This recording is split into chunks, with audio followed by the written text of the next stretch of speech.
ఈ 8 నెలలనే ఇంత చేసిండంటే ఇంకా 4 సంవత్సరాలు ఉంది, ఇంకా చాలా చేస్తాడని మా ఆశ. ఆయన నిర్ణయం వచ్చే 50-100 సంవత్సరాలకు చాలా మేలు చేకూర్చే విధంగా నిర్ణయం తీసుకున్నాడు. మేము హైదరాబాద్ స్వాగతిస్తున్నాం. రేవంత్ రెడ్డి పాలన మాత్రము తను నాకుంటది.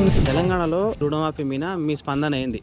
ప్రభుత్వం కన్నా ఈ ప్రభుత్వము చాలా మంచిగా చేస్తుంది. దళితులు ముఖ్యమంత్రి చేస్తున్నాడు, భూమి లేని వాళ్ళకు 3 ఎకరాల భూమి ఇస్తాను చెప్పిండు, KG2 ఉచిత నిర్బంధ విద్య అని చెప్పిండు.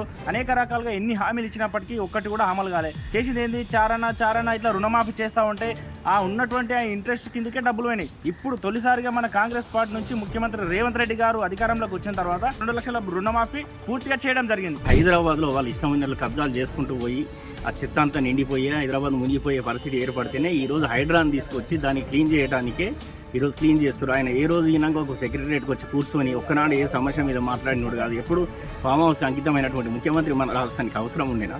5 సంవత్సరంలో మొత్తం లూటే మంచిగా రాజలాగా వేసుకున్నాడు, కూర్చునేదాటంగా అవన్నీ కట్టిపిస్తారు రేవంత్ రెడ్డి 100%.